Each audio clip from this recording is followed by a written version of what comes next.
Sensitivity is intelligence. With grace and skill, you have abundance. Welcome to the Psychic Hour. Host Kelly Brickle is a psychic medium healer, numerologist, and teacher. Her passions are learning about the soul and energy. Whether it's through spirit, emotion, or vibrational numbers, there's always a pathway of information waiting to help. Now, here is your host of the Psychic Hour, Kelly Brickle.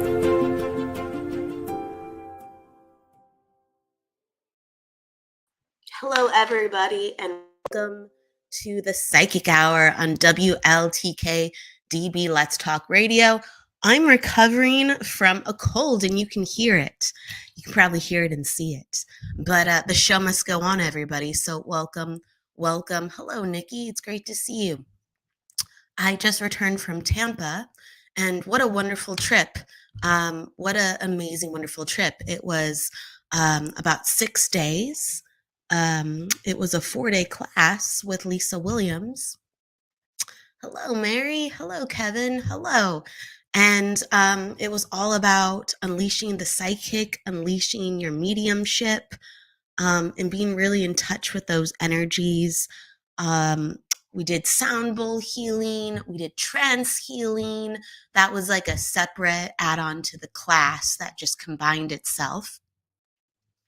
And we did exercises within opening up the intuition and just trusting yourself on a deeper level. And that's really all it is.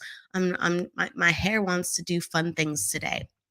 So, hello, Raven. Hello, Kathy. Hello, Stephanie. It's great to see you. Hello, everybody. So, I have a frog in my throat, and it's healing, and I'm truly blessed. Today is the first day that I'm up and at 'em. So, you just got to trust in the universe. If you have something going on, they will lead you to having it come to fruition, having it come together. And that's really, the faith which we walk by life in. Signs from spirit that help us to do that are all around us. And I know we're always learning how to look for signs for spirit. And one of the topics of the day that I wanted to dive into, because we always start that way, we're just affirming what is around us and welcoming that into our life. So leading up to the events and also within the events and after the event, I was seeing so many feathers, and I want to talk about that because I just think it's a fun story, and that, always reaffirms my faith. I don't need to see a feather to have faith, but when I see it, it sure makes me feel good. And they were coming in like gangbusters. So right before I left for Tampa, I noticed this. It's a story within itself. It's really cool. So I was at a previous event. So whenever there's an opportunity that presents itself and it just seems like the timing's right, sometimes the price is right? All these other factors, I go, all right, and location, right? I go, I'm going to that. Let's do it. So I went to another event. I participated in it. It was a mediumship demonstration. And so the medium was doing his show, and he was doing a great job, and he was getting contacts. Really with like kind of the first connection. It was like, I feel someone's like in this degree of the room. This is who the spirit is. And the first person you'd call upon or he'd invite up to the microphone, it would be like the match, right?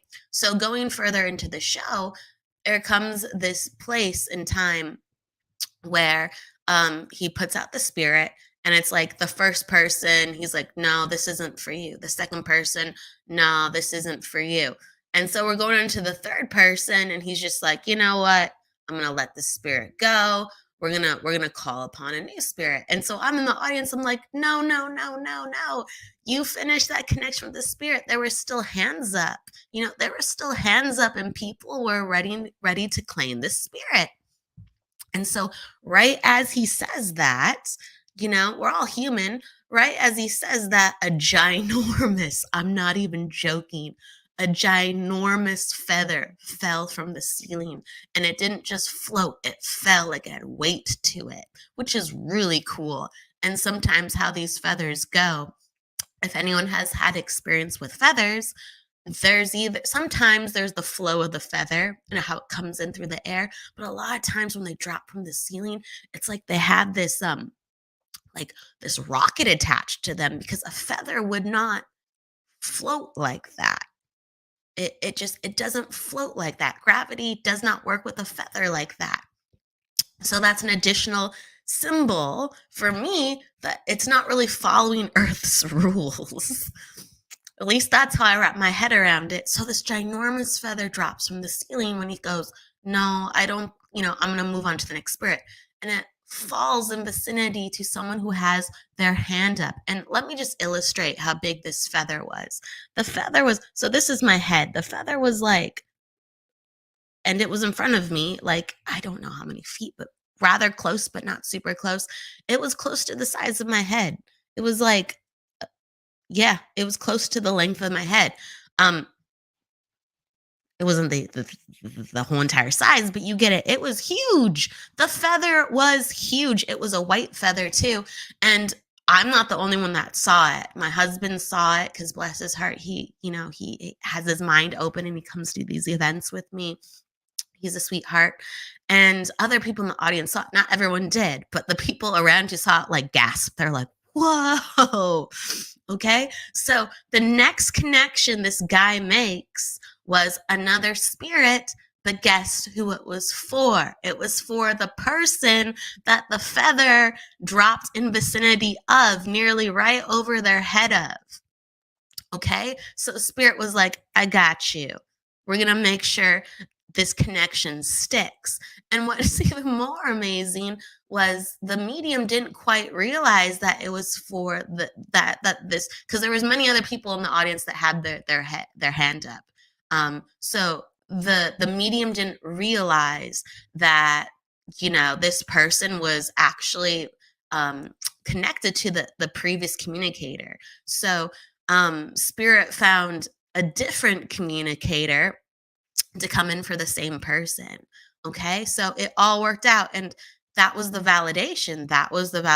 I knew, I was like, in some way it has to go back. In some way it has to go back. But did I ever expect there to be such a ginormous feather? It's the biggest one I've ever seen in my life. That has come from the ceiling. No, I never expected that. Now, very cool. But so going forward towards the event, I would see like little feathers in certain places, like on the ground and stuff. So I was like, cool, we're, full speed in motion. And when I was at the event, I saw a feather, excuse me. It floated this time. So it wasn't a dropper, but it floated diagonally right into my line of sight. And it was so small. It almost looked like lint. It was so small. But because I picked it up out of the air, I was like, I need to see this. I need to know what this is. I'm like, I'm curious. Get curious with your signs, everyone. I scooped it up in my hand as it flew towards me, my face. And it had the tiniest little structure of, a feather, where it's like, it almost looks like a bone and like extending ridges and the feathers, right? Right. It had the structure of a feather. So I was showing people and they were like, oh, it's so tiny, right? It didn't hit quite home for them the same way. And that's okay, because feathers weren't their sign. But feather is my sign, and no sign is too small. It really is not. So as I was packing up, I actually was in a hotel room with 2 beds. So there's 2 queens, right? So the first night I was in one queen, and I was like, oh, okay, well, there's something odd with this bed. So I was like, I'm going to go over to the other queen, right? So I pick up my luggage and I put it on the other queen. And like at this point, I had stripped down the bed, like sheets and the comforter, right? So I could see what was on the sheet exposed. And so I just put down my luggage.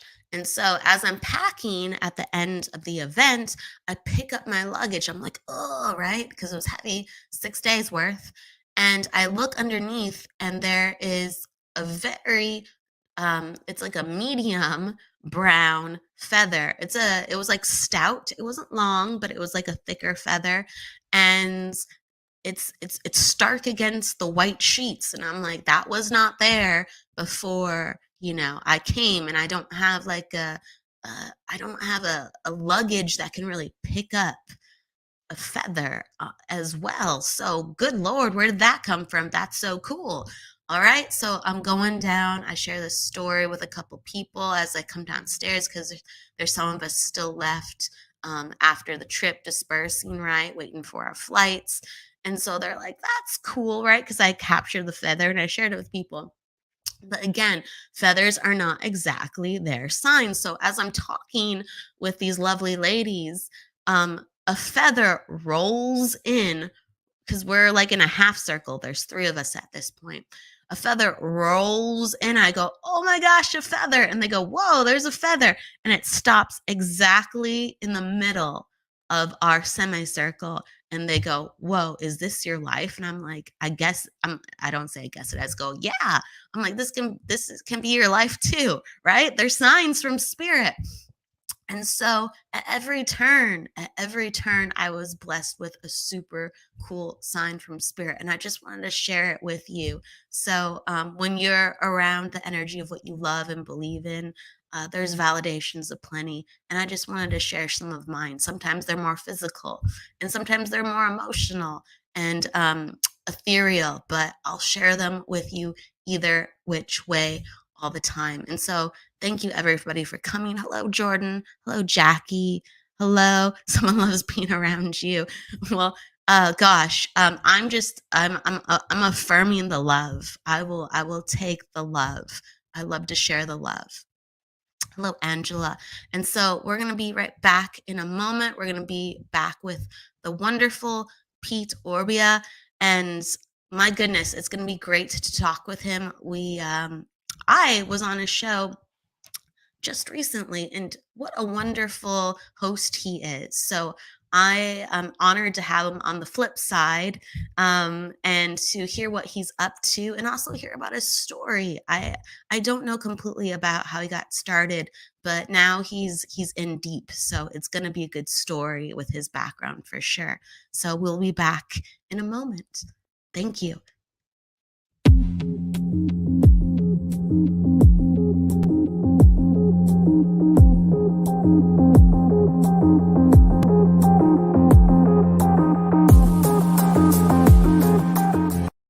If you're a fan of the paranormal world, then you'll love WLTK-DB Talk Radio. Talk shows bringing you the latest on everything paranormal, cryptozoological, metaphysical, true crime, psychic readings, and more. The truth is here and now on WLTK-DB Talk Radio at WLTKDB.com.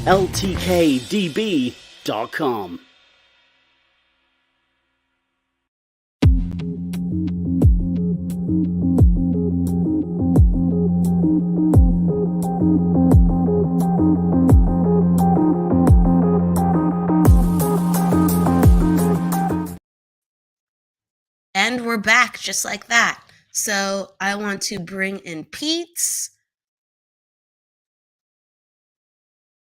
I want to bring in a warm welcome to Paranormal Pete. I love it, representing. Thanks. Sorry, I'm doing too many things here. No, it's amazing. The station helps each other out. Pete is actually being behind the scenes as well because he's a true hero and champion. Thank you. Seriously, I appreciate it. It's teamwork today. So amazing. That's right. You got to root for teamwork. Teamwork makes the dream work. So I want everyone to give a warm welcome to Pete, and we're going to introduce him. Pete Orbea is a paranormal researcher and medium based in Port Gamble, Washington.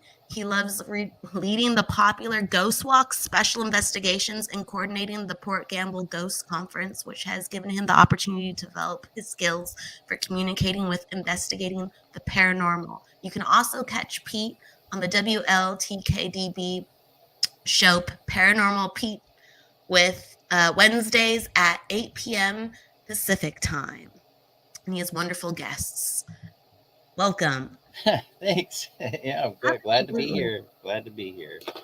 Happy Yeah. to have you. Happy to have you. So Pete, from the top, okay, how did you get into we're just diving in. I'm going to Yeah. ask you how your day was in a second. Don't worry. Okay. We're going to All go right. past, present, and future, but we're Okay. starting with the past. Excellent. Take me just to the beginning. Did you ever see yourself within this work, and how did it happen? Uh, First question, no. Never saw myself in this work. And I was super skeptical of it. But I think it's only because I didn't have much exposure to it growing up. So I just didn't know much about it. So I'm skeptical of it because I didn't, know about it. No, as a kid, I never would have thought. I was raised in a house with science fiction, lots of science fiction. And so, UFOs, extraterrestrials, all that stuff was like, that's out there. I believed in that, and I that sort of stuff all opened my mind to the possibilities of more is out there than we know. More is out there that we can see, hear, and feel. So I was open, I was open in that sense. And then I just thought I had a weird and wild imagination, and I just thought it was weird. I could visualize people. I could see uh, people as different animals, and I just thought, oh, it's my imagination. And I did a lot of people watching with my grandma. One of my grandmas, we would always go to a movie, and then we'd go to the mall, and we'd sit there and do what she called people watch. And so I could imagine all these people as, what kind of animal would they be? And just randomly throughout my existence, like I would see somebody, I guess in my mind, be like, how did I imagine that person? Where are they from? And then so fast forward until in my 30s, and I'd started paranormal research. I started working in Port Gamble, which is notoriously, famously, I don't know, however you want to put it, haunted. And which I started to meet mediums, and I started to meet investigators and good skeptics and the whole thing, right? And so then I'm having all these experiences leading the ghost walk tours, and quickly went from an open skeptic of the paranormal to a believer pretty fast from the experiences. And then I was invited to speak at the Oregon Ghost Conference in Seaside, Oregon. And so I went to do a presentation on Port Campbell, and I saw a guy there that I never met, didn't know he existed before that conference, and he was offering a special price for readings. And I thought, well, you know what? I've never had a reading before. Let's see what it's all about. Let's try this out. So I purchased a reading, and we went to sit down. His name is Seth Michael, great guy. He sits down and he writes down a bunch of stuff, and then he goes, okay, well, you're going to do your own reading. And I was like, what?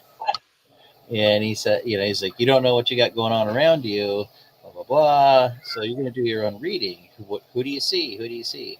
And so I opened up to it, and I described this man, and I described a horse. And then Seth showed me everything he wrote down before we started. It was exactly what I was seeing. And my stomach sank. I was like, oh no, what's going on here? And he said that I'm supposed to do this work as a medium. I'm supposed to, take this journey, and that I'll be doing readings professionally within a year. And he was right about that. And just the whole rest of the reading, it was incredible. And so I didn't know my dad before, my biological dad, before any of this, and I'd searched over the years just randomly.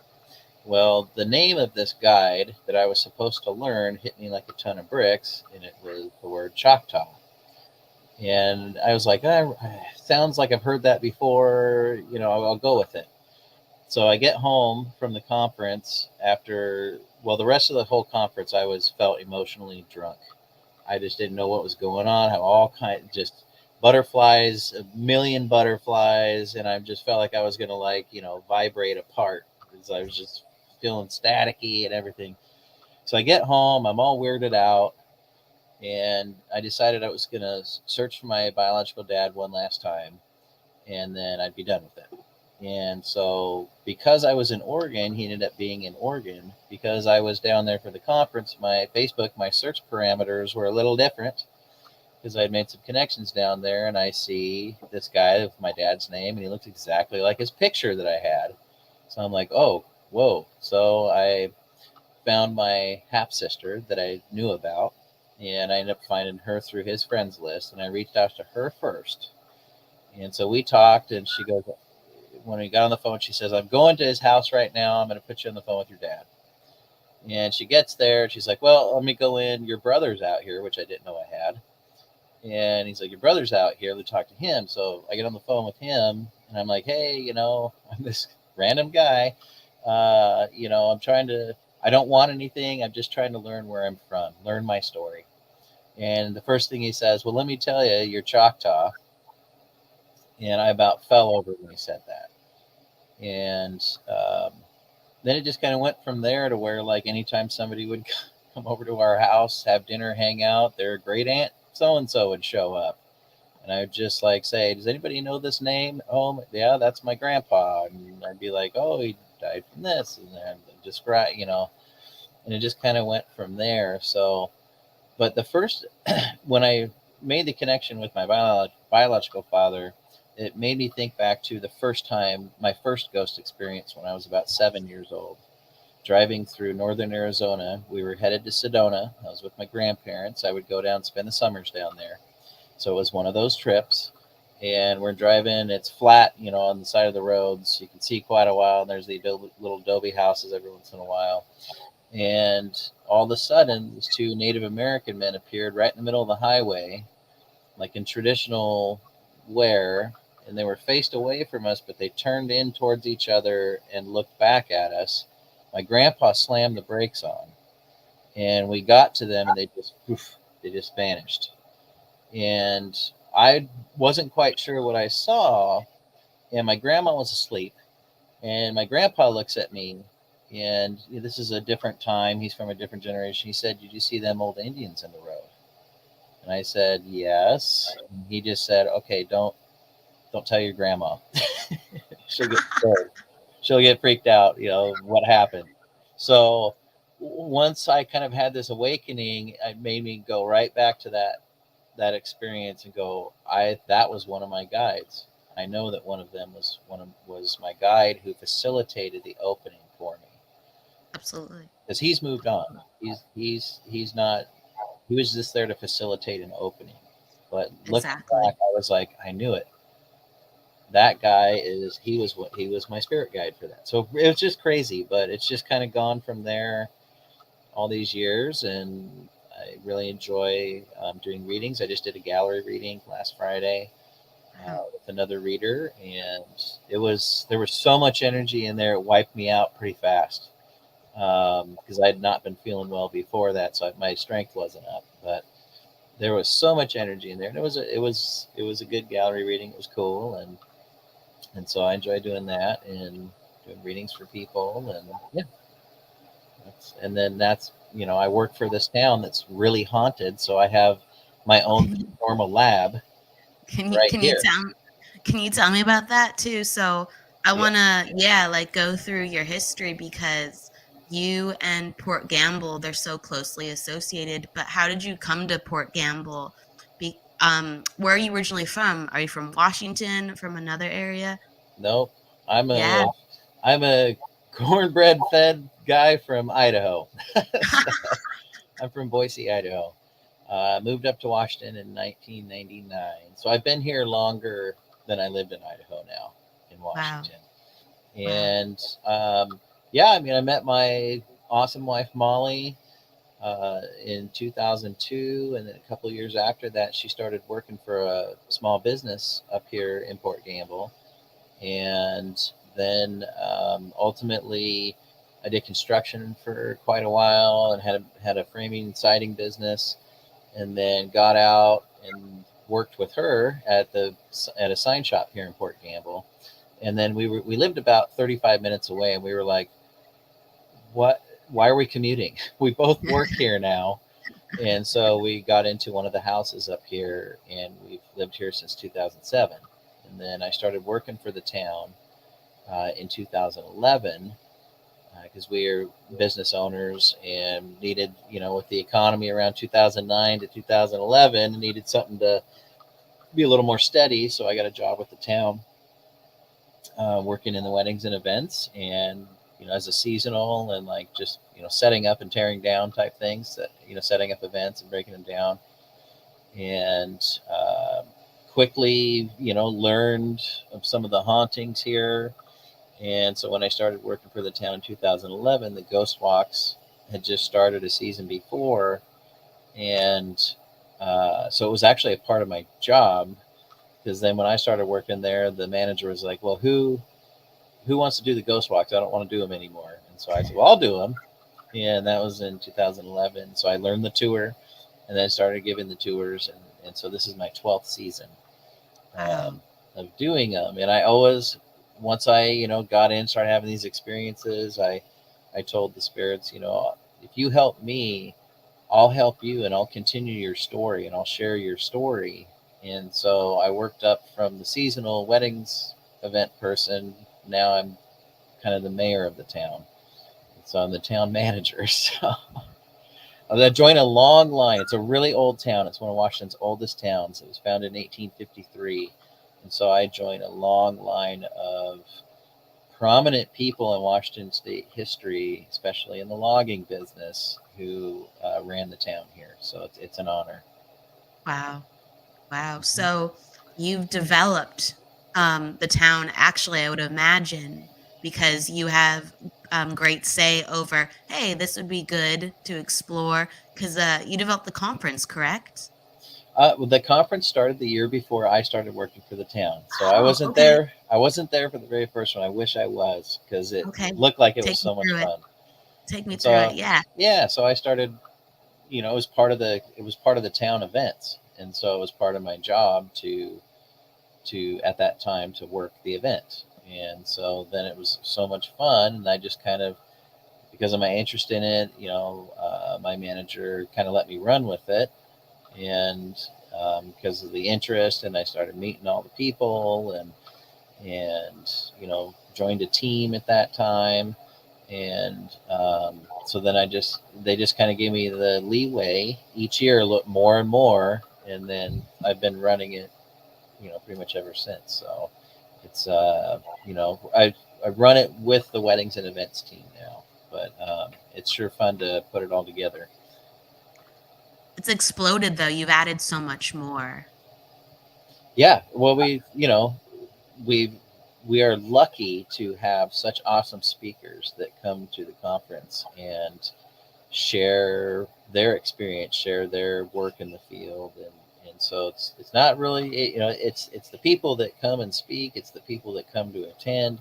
It's not just one person. I think it's everybody helps to make it better, each year in the experience. So I'm just kind of like the circus ringleader. So, yeah. Well, Mary's saying that you always do a great job each year, so that's a testament thanks, to Mary. how your energy has shaped and defined. And Right. I'm sure that there's new projects coming up too. Well, there's, our town it's a really cool place to visit. There's so much history here. There's really cool shops. There's really good restaurants. It's a true small company town. It's a company-owned town, and it's owned by a timber company. And so it's kind of funny. We get to say we're a timber company that does weddings and ghost conferences. So, not too many people can say that. Why not, right? Why not? Right. So, yeah, it's a lot of fun. And so I'm always,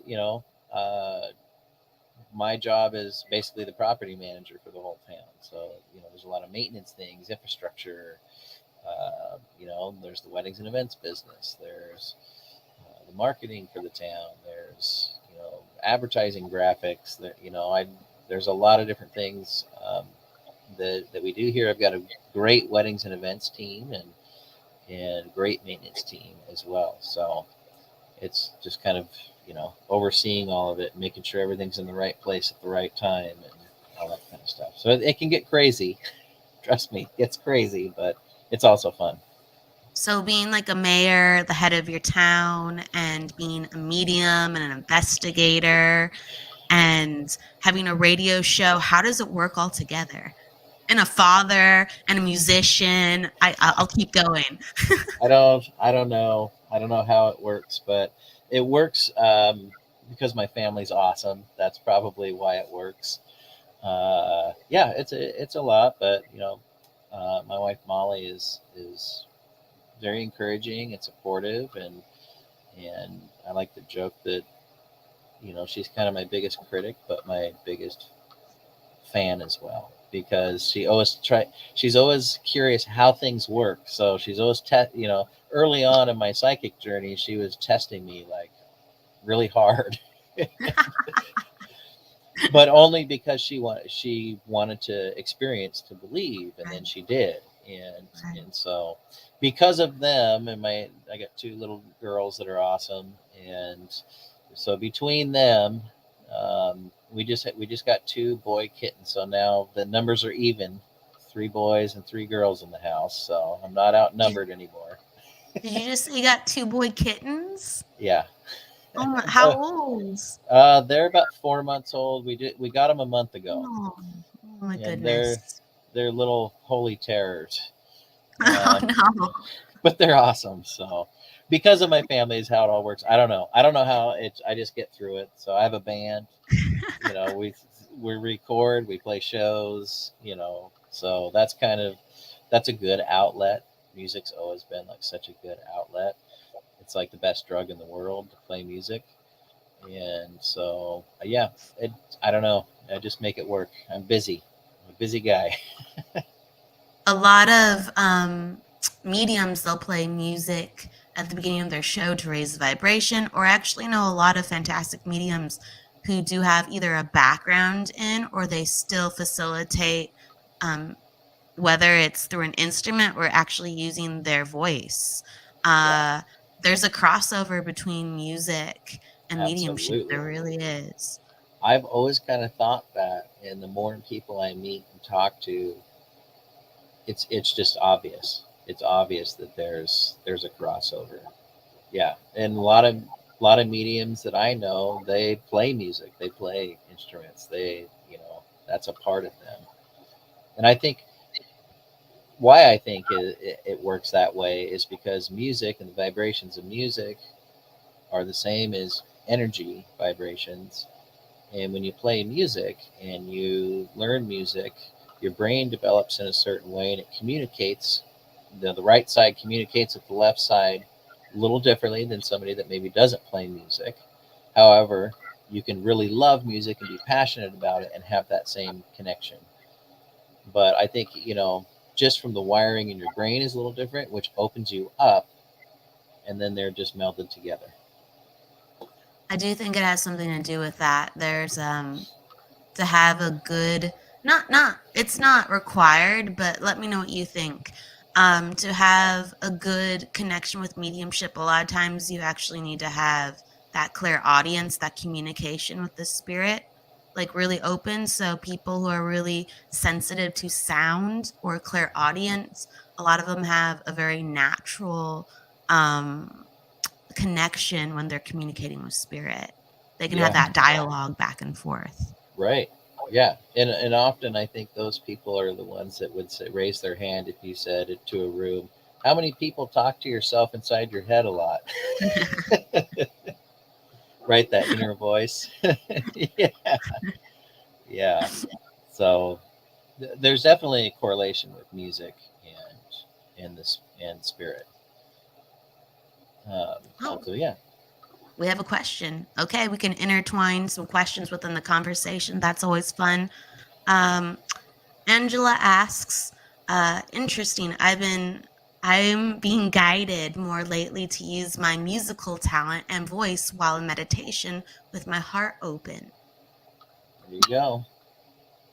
Pete, you want to dive into that? What you're getting to with when you're within your own life experience, if you've had similar instances. Well, I don't think I can point to one example, but I would just more or less point to the whole shebang, Yeah.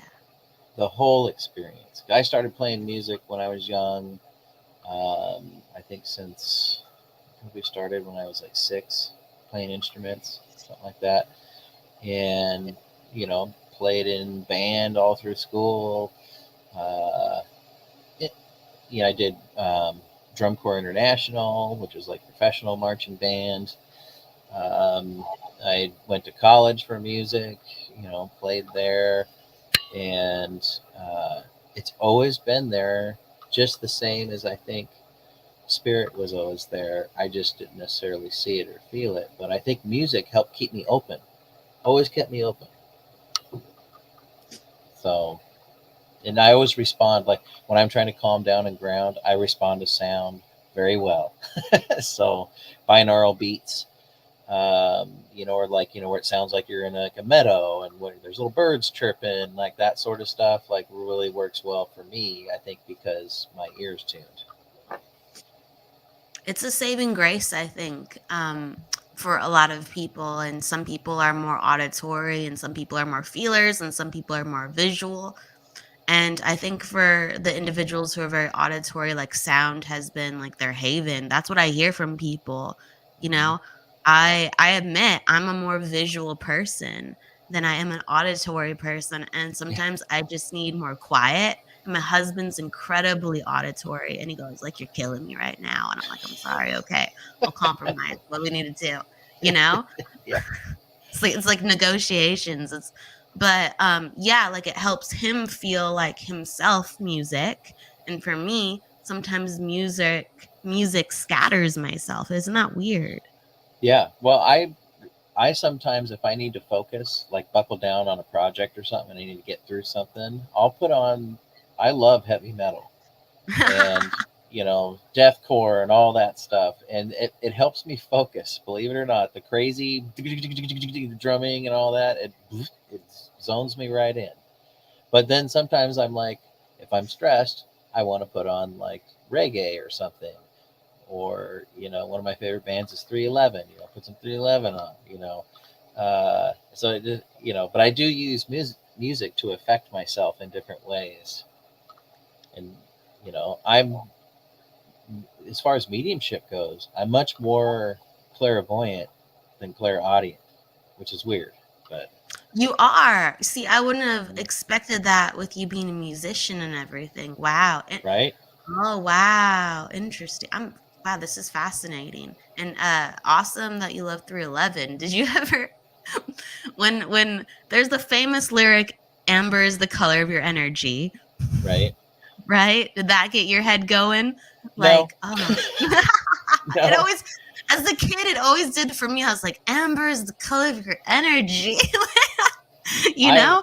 Yeah. I'm like, I when I listen to music, I'm mostly listening to the music and not the mm. vocals. It's just how my ear is, and so no, it didn't affect me at all because I was listening to the drums and the bass and guitar mostly.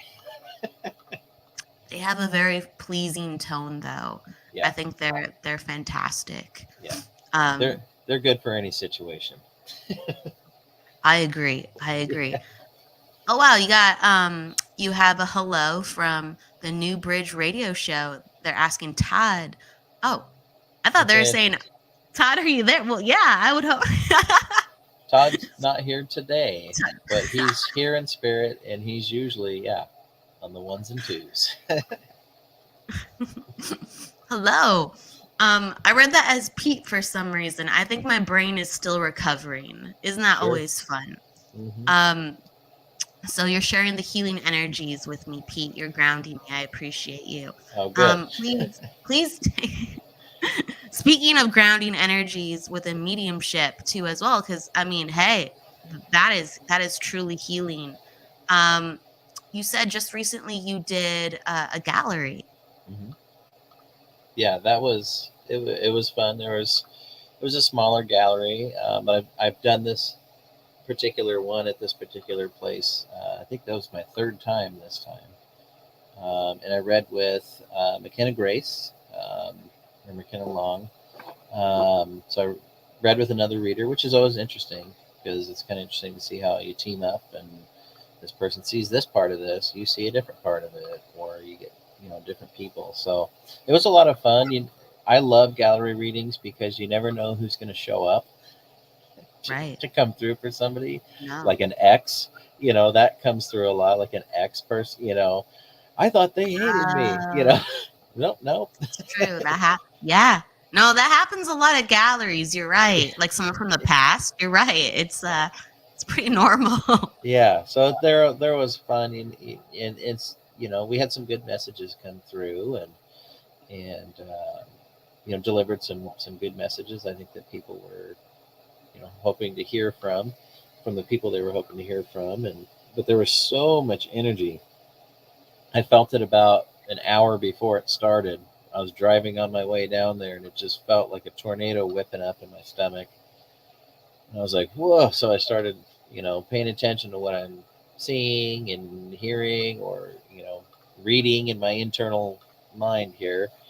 And we got there, and it was just, the place was buzzing already. And then as people came in, and then during the reading, it was just like this whirlwind of energy in there. And it was like, it zapped me. I made it about an hour and 20 plus minutes. And then I was just like, phew. I feel like I was drinking water, but it zapped me. So but it was fun. It was cool. It will do that depending on different circumstances, or like if the busier I am, the more, like you're doing a workout with your energy.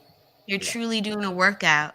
Like you're grounding so much energy, and that does take an enormous load. So yeah, absolutely, I can understand the feeling. Do you find you have so much fun at the galleries? I just enjoy them because it's meeting new people. I enjoy that. It's a challenge, for sure, and so I like the challenge. And like I said, the best part is you don't know what message is going to come through. You don't know who it's going to come through for, or who is coming through. And so it's kind of fun. It's like my kids get, blind bags, right? The toys where you don't know what's in it, but it's in a series of something. And so you blindly opening it, then you see what you get. And so I kind of like that aspect of it. And I think that's how, at least in my perspective, I'd love to hear your perspective. I feel like that's how it always is. There's people who have been developing for 2 years to 20 years, and really when you do a connection, everyone's in the exact same boat. You never know what's going to happen.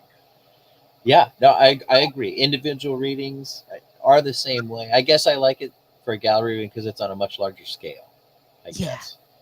But yeah, it really is individual readings. Yeah, you don't know what you're going to get, but you have to be open and be ready to, sense what's coming through and pass it along, and don't filter it, So yeah, every reading's like that. You never know what you're going to get, but when you do it on a grander scale, that I kind of enjoy that. It's fun. I think you make an important distinction. So for the connection, yeah, there's no difference between, your fresh versus your experience, but doing something like a gallery, that takes experience. You have to learn how to work with different people's energy. You have to learn how to deal with different personalities. So the way that we evolve as mediums, it makes us, be there for another person in a completely different way than we're there at the beginning of our journey. And so can you talk about that, how you've really learned to be a more connected person and a more developed medium? Well, as far as being a more collected person, that sort of thing, I feel like the whole journey's like made me really look inward, right? Because you gotta know inward before you go outward. And so in that sense, that's been a big change for me, just like understanding myself. And I think that has helped develop mediumship. And I hope, well, I just hope to always develop, always grow, always develop, never stop learning. But all this journey has definitely like changed my perspective on like religion and like what happens to us, when we're gone. I feel a lot better, by the way, about all that. But it makes you look at things a little differently. It makes you look at situations that happen, maybe it, just to get a different insight into a decision, or like there's always another place to get an insight if I'm questioning something. You know what I mean? Like if I'm come up to something in my life and I got to try to figure something out, you know, it's it's cool to be able to like get some other insight, but it also makes you like turn around and like, no, you get the insight yourself.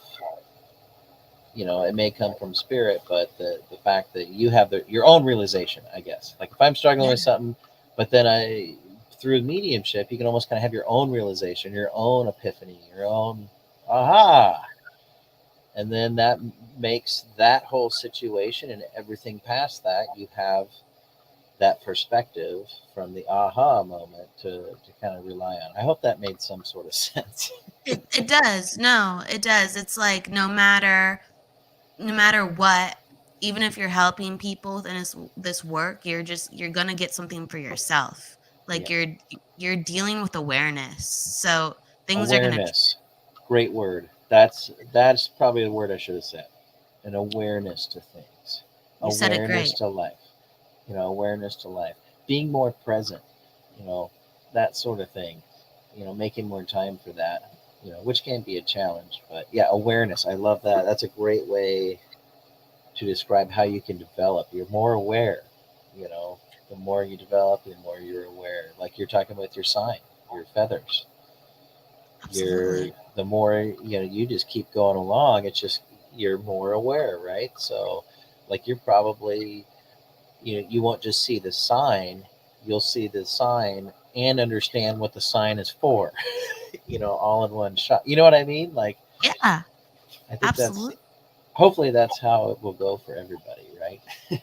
Yeah, I think that it's fully possible, and the more we're in touch with ourselves and with spirit, like we're bridging the gap, right? And a lot of these things I actually think we have trickles of knowing, but we just have to like bridge the gap more, and Yeah, that healing of awareness goes, "Oh yeah. Oh, that's what that meant." Or like, "I get it now," right? yeah, yeah. There's a lot of "I get it now." Aha! You have that epiphany there. I'm gonna take this question too, but I want to come back to it because you mentioned previously that you have a lot more peace with your own spirituality. So I want to get Jesse Cat's question and then go back to your own spirituality. Okay. So Jesse Cat and also thanks everyone for the Merry Christmas and Happy Holiday wishes. Jesse Cat is asking, yes, thank you. Um, did you lose a lot of close people with spirituality? You want to take that, or do you want me to go? Both. I'll Okay. gladly take it, but yeah, I want. My answer is no. I Okay, actually that's gained a lot fascinating. more. I feel like I gained a lot. Well, not close people, but I gained a lot of new friends from it. But I did not lose a lot of close people with it. Oh wow, yeah. That no, I actually love that perspective. I really do.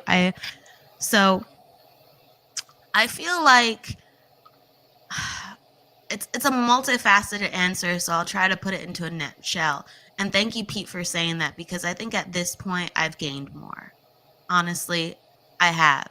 So I think where spirituality led me originally, I didn't know it was spirituality. I feel like I've always been connected to, I guess, at a young age, I was like fascinated by religion and concepts of spirituality, but I was still learning about what it was, right?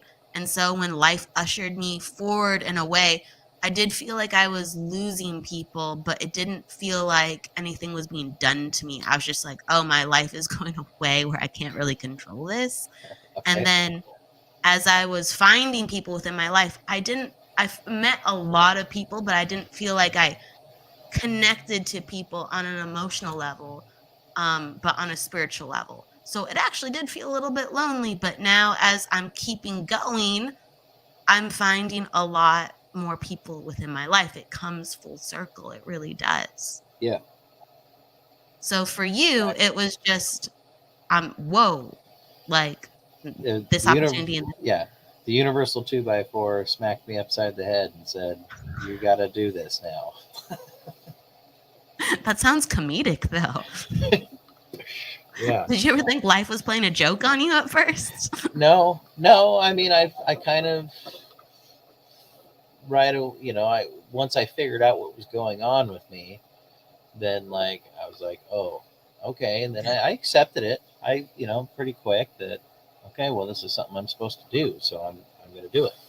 So you got smacked into clarity with that two by four. Or yeah, yeah. And I don't think I was totally lost before that, but I think it was the right time. Maybe I think it was supposed to be at that time in my life. That's powerful stuff. And then right, the rest kind of showed its way to you. If I may ask, because you're talking about, I feel as the awareness came into my life and the connection came into my life with spirit you're talking about, I actually felt a lot better about a lot of things, like where I go, where people go. Um, can you talk about that within your personal, I guess, findings or feelings with spirituality, where they've led you? Yeah, I mean, it really made the journey, what I was seeing and experiencing, doing readings for people or just in general, it was like I felt a relief of like, even if like kind of no matter what we do, there's a place for you that that we don't end, and that we do have the opportunity to help our loved ones on the other side. We can check on them. We don't, it's not like you're totally gone. And that, made me feel a lot better with that. With religion, it was like I've had a bunch of readings where the spirit coming through is showing me their rosary beads, or they're holding a Bible or the Quran, or they're holding on to that part of themselves that help make them up, and their beliefs and or their faith. And so and with religion, I was kind of like, well, that's cool, because if you truly have faith, and hope, the good parts of religion, if you've really got that faith, you can take that with you because it's kind of a part of you, and then so it kind of was, and I'm not religious or anything. I guess I'm spiritual, but I'm not religious, but it just kind of made me go, yeah, okay, so what I'm thinking about how things really work is not necessarily what, you know, dogma is, what people say it is, what churches preach. It's not, necessarily like that, but that you still get to be yourself and hold all the love and the hope for everything. You take that with you. And so I thought that was cool, but it just really made me feel a lot better about death, and like to where, you know, I just wouldn't want to die because I don't want to miss out on more time here, like with my Right. kids and my wife. But at the same time, I know I could harass them from the other side, or like a pet. We lost a dog last year. Our boy, he was 14, and it made me feel. It was sure it crushed me and it was sad and everything, but at the same time, I was like, he's gonna hang around. He'll be with me. He's around. I've heard him. I heard his collar. I saw him peek around our chair a couple months ago. Like I saw him, and then he was gone, and I was like, oh, okay, he's hanging around. And so that helped me with that loss of the dog, knowing, this it's the same with, my grandpas and stuff that, that I really cherished. And like, yeah, someday I'll be hanging out with them again. And I know they're around. I know they come around. So in those ways, it changed how I think, and certainly made me look inward. And so I guess I've learned to kind of understand why I act certain ways in certain situations. I've been able to kind of like understand that. And so when I'm having that, that reaction to something, yep, I know why I'm having that reaction. Let me change this. And then I feel better. And so this whole thing has kind of helped with that in a sense, in my own personal growth as a person. Absolutely. I mean, I think a lot of people feel like scared and confused with concepts of death and spirituality sometimes. And within personal experiences, um, there's just a comfort. Mm-hmm. There really is. And at first, did you believe? So, for instance, I had experiences, and I was like, sure, I believe them on one level, but um, I just because I experienced it, I'm not sure if that's the model of the world. And it wasn't until I guess, you know, an accumulation of spirit experiences was when I went, I surrender. Okay, I believe in this. So when was your turning point within? Okay, like I feel this way Um, about. yeah, pretty quick. I felt like it would happen pretty quick, like within the first couple months of like in the awakening, my awakening experience. It was like, because things were coming in so strong. So, they're coming in hot. Things were just coming in hot, and it was just like, to see my wife, ha, you know, e- experience things, and have and feel like and change her belief in this type of work.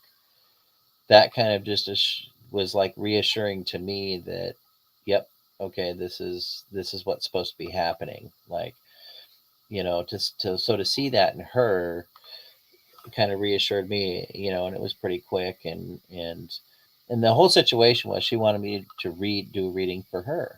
And I'm thinking, I'm just starting with this whole thing, just kind of learning. And I'm like, I know you so well. What if I'm gonna like, everything I think I'm getting is like, well, she might have told me that 20 years ago, or you know what I mean? She might have told me that 10 Yeah, years ago. yeah. But then I went ahead and tried, and I got like a detail about her grandparents that I would have not known. And that changed it for her. And so that made me kind of in turn be like, okay, this, there's something to this, and I should pay attention. Because that was the whole thing I got from my awakening was pay attention now. You're doing this. You're supposed to do Right. this. And it was pay attention. And so that's been kind of the whole way things have gone for me. Pay attention. 2x4 smack. Yeah, Hacksaw Jim Duggan, the old WWF guy, just boom, 2x4 to the head. So yeah. And what an amazing gift that your wife is, and the fact that, not everyone's an easy read. And your wife is basically prepared you to deal with that style. You know what I mean? Like she prepared you to deal with with skeptics. Yeah. Because it's okay if you're skeptical. It's Yeah. okay as long as you're like, I'm listening and sure I'm with you within this reading. So your wife like primed you to be able to work effectively. I I think so. I think so. And she's, yeah, she's great with it. And she um just, she always says, well, I wasn't trying to be critical. She just was testing because she's a skeptical person by nature. And Yeah. so she wanted to analyze it and, and test a bit. And so, yeah, she did kind of prime me for that. But, and it's just a challenge to read like people so well. Like, I don't know about you, but like for her, I just feel like it's hard because I know her so well. Like best friends, it's hard to read. Is it that way for you? I haven't had a lot of opportunities to read family members or close friends, but yes, one time I did, and I was getting information and I was like, "No, that can't be right." Like, I literally was like, "No, that can't be right," and it was things that they hadn't told anyone. Yeah, But I was, like, literally, like, with this person, like, every day, like, not every day, but multiple times a week, like, yeah. literally multiple times a week, and I'm like, I guess that's the hard part, is the "Ye filtering. When you know correct." somebody, you have such a strong bias of your knowledge of this person that when something comes through, I think that's why it's hard, because then you're like automatically, what, like, that can't be right. That doesn't fit what I have put this person in. That doesn't fit. So that's a great point there, because yeah, it's like that. That is why it's hard, because it's our own self. We're in our own way with someone like that. I truly believe that, and then also a lot of times there it depends, you know, if someone approaches you, um, perhaps there isn't that greatest need as there would be if someone comes to a session and they find you, or they're just curious. Does that make sense? Yeah. And so there's a different energy at play there, I have found. But Hmm. yeah, there's a lot of variables that'd be actually really interesting to talk about. Jessie Cat is asking a question. She's asking about a question with her own experience. She says, my mother-in-law's brother just passed away last Friday. Crazy thing. I could see that what he was wearing, but I couldn't see his face. And he was showing me a rosary. But the question is, since he recently passed, we can't see their face, right? This has never happened to me. Hmm. Well, I'm going to say that anything's possible, and that Mhm. maybe if I were to take it, try and just feel for myself, that possibly the circumstances of his passing, he like hasn't he doesn't know himself, so he can't really show himself how he wants to be seen, or like he needs to accept, forgive, whatever he needs to do to kind of shed everything that held him down in life. And so maybe he's not ready to show his face yet. Like, that sort of thing is what my take on it would be. And there's just so much how you can interpret that energy. Like, the first thing I interpret is spirit needed you to look where they needed you to look, and so they took Yeah. away from how you thought you should see it, and they brought you to where you needed to see it. And so you saw what he was wearing in that rosary, and that Yeah. was the message they wanted you to focus on. But there's more to it than that. Like, you know what I mean? That's just one angle, and then Pete gave you another angle.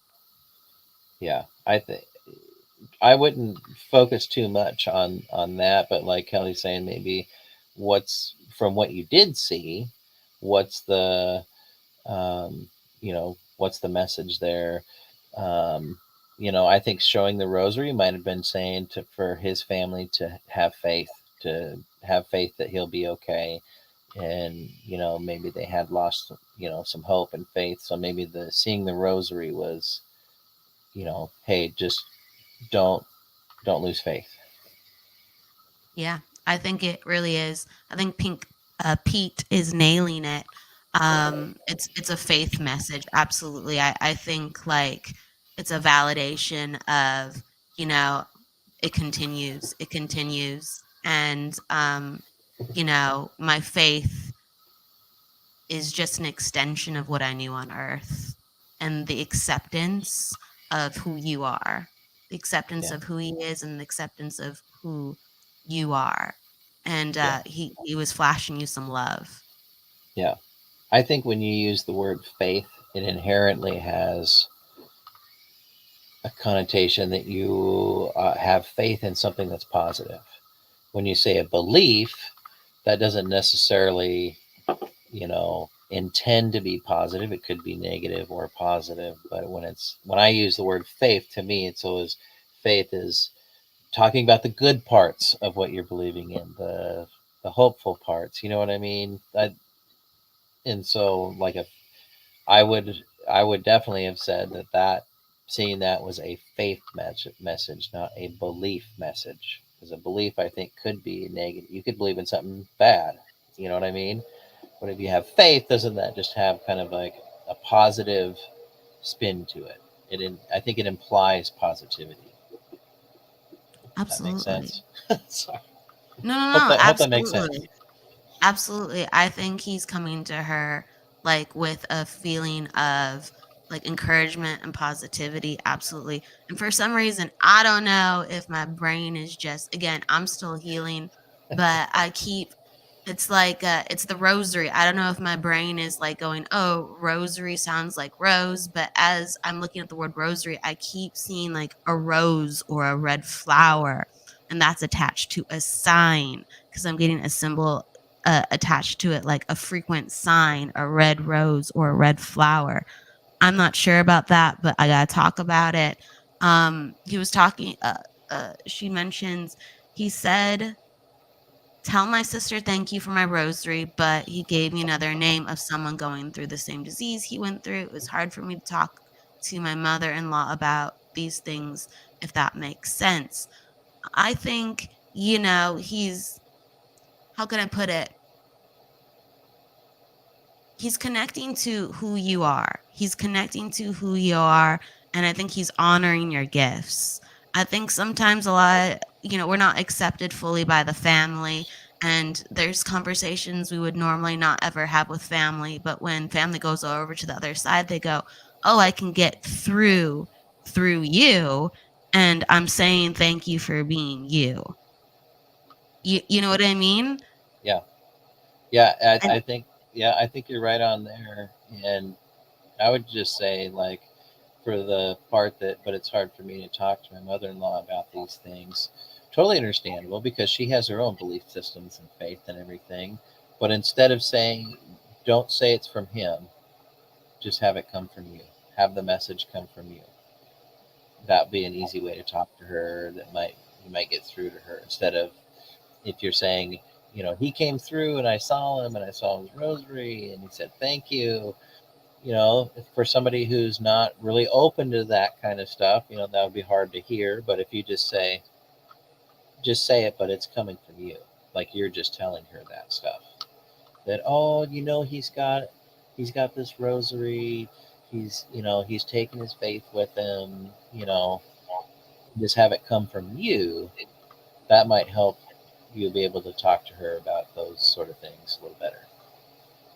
absolutely. And it's not a one size fits all, and I think you should always trust your heart in it. That's for sure. When I get signs from people, I'm a little vague sometimes. I'll go, "Oh, I was just dreaming about so and so the other day." And I won't say like, "Oh, he came to me in a visitation." I won't say that I got a message, and I'll just say I was dreaming about him, and this is what came forward. And a lot of times if you use terminology that people are open to, they'll take it. They'll Yeah. take it. Meet them where Um, they're at. Meet them where they're at, and communicate with them that way. Yep. Absolutely, absolutely.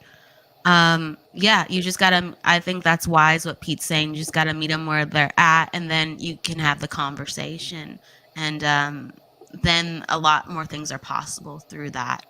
Um, people don't always have to understand us, but if we can find a way where they can understand the message and then we just back away from that, then awesome, message delivered.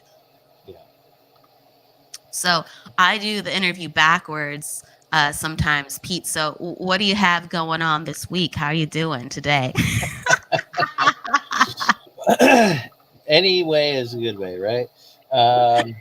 Well, I'm starting vacation, so it's doing pretty good. So just we got some things to do still for the holidays coming up. So I finished my week at work, um, and just had a good feeling when I was headed out the door today. And so that's what I'm doing. I'm starting my vacation, but got stuff to do for the holiday next week, and so getting prepared for that. And So I got to see my older daughters playing basketball. Both daughters signed up for basketball this year, so it was their first time ever, on a team or anything Wow. like that. And so got to How old go. are they? If I They're may set. ask how They're 7 and 10, 7. Wow, and okay. 7 and 10, and or 13 going on 30, uh, depending on how you look at it. Uh-oh. So that was fun. One of my daughters at practice last night, they ended up getting to do a little scrimmage game with another team that was practicing, and that was really cool. So had a fun band practice. So that's where I'm at. So we practice every week, and so it's always fun to go jam and play music and hang out with the guys. And so that's what I'm doing. I'm starting vacation. That's what I'm doing. Are you going to be traveling? Stay close to home? Like, Staying at what do home. you? I don't blame you. Just staying at home. It'd be nice, and we're just gonna have fun with the day, and the little monster kittens, will keep us on our toes, and yeah. So we'll just have fun here. What you talked about, you'll be jamming out. So, do you play more than one instrument? I've seen pictures of you with a guitar. I don't think it's a bass. I saw a guitar. Actually, what is it? I mostly play bass.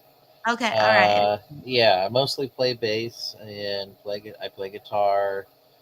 I've been blessed with being able to pick up any instrument and play it. Wow. But, what? But never master it.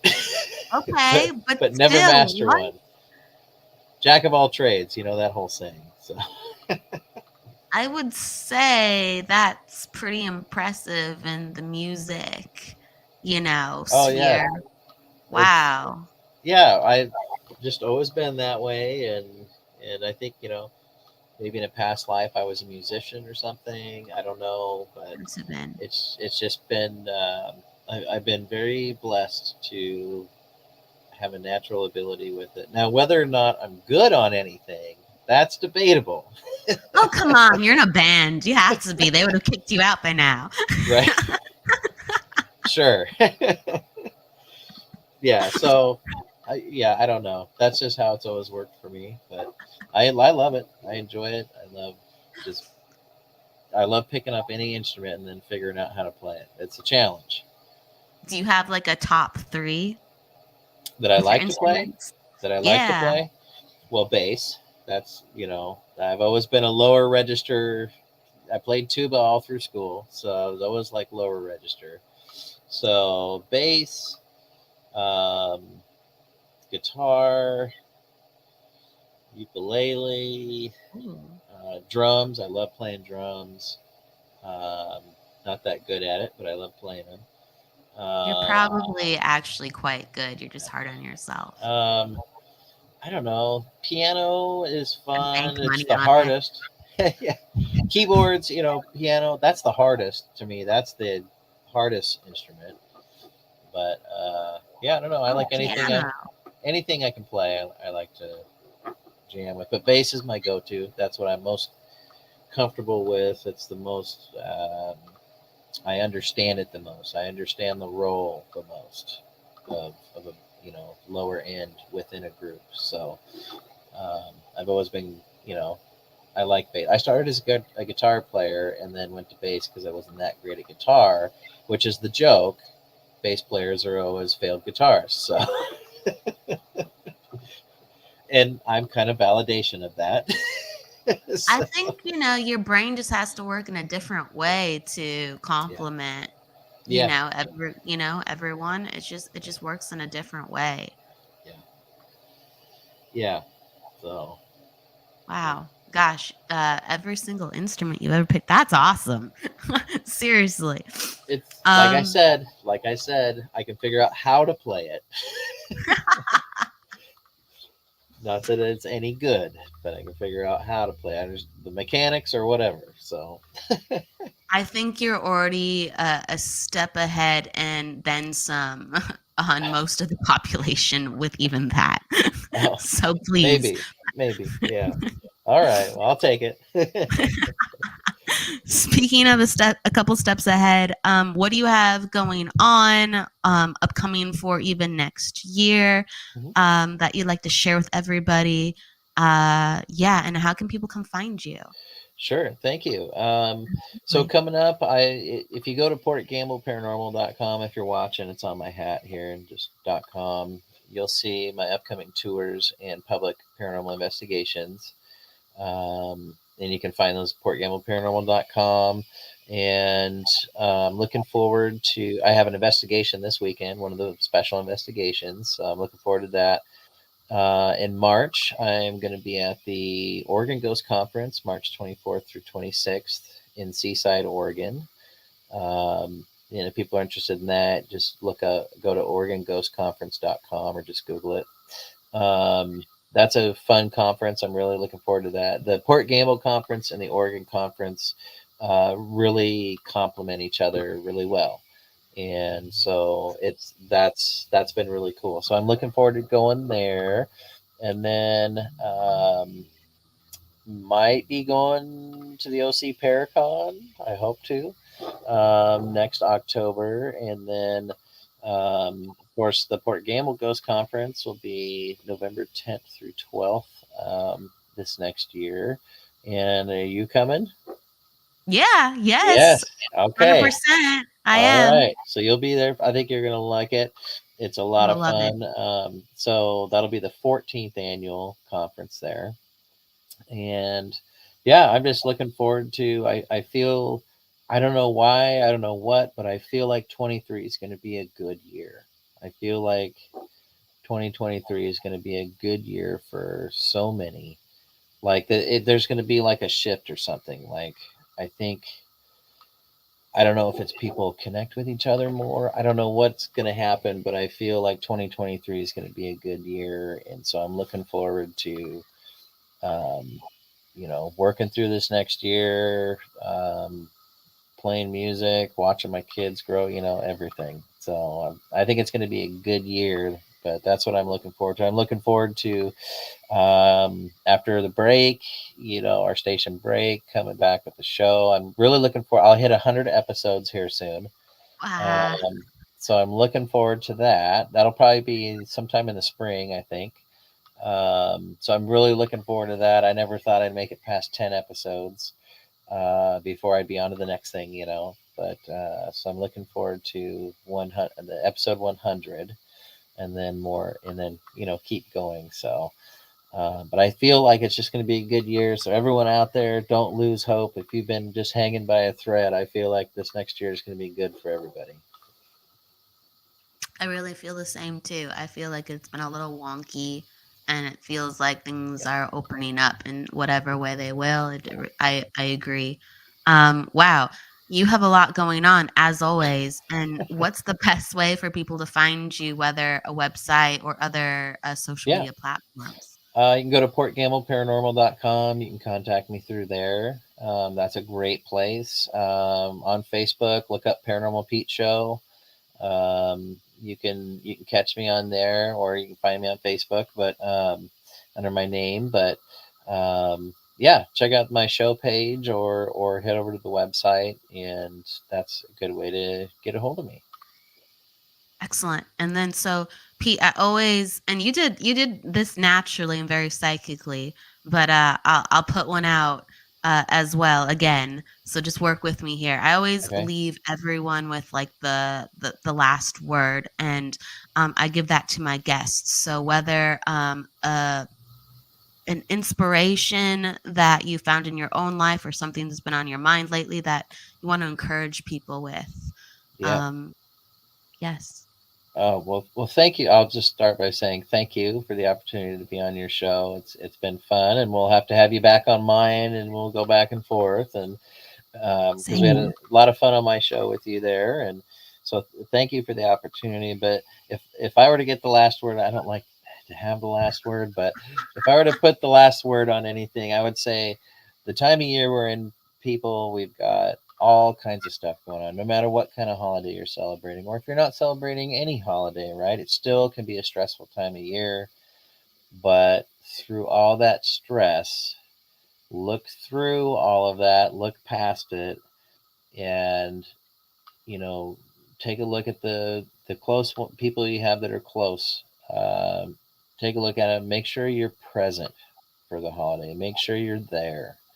Like when you, if you're going to your someone in your family's home for Christmas or whatever holiday, and you're like, that's so stressful. Da, da, da, da. Just remember the time is valuable on this side, and it doesn't really, time's different on the other side, but on this side it's can be linear. So remember the time we have on this planet, this place, but be present. And I think you'll find you'll enjoy things more if you're just there in the moment. Don't think about yesterday, don't stress about what's coming up, just be there in the moment, and hopefully you'll have just a great time. And wishing everybody out there, from my family to all of you, very happy holidays as well. Absolutely. I love the presence message, and happy holidays to everybody. Thank you so much, Pete, for being on the show. You're always full of hearts, insight, and genuineness. I really love your energy. I do. Thank you. So you're always welcome. Absolutely. You're always welcome, and you'll be on the show soon. And so thank you, Jessica. Thank you, Angela. Thank you, Mary, too, for waving and saying hello with the happy holidays.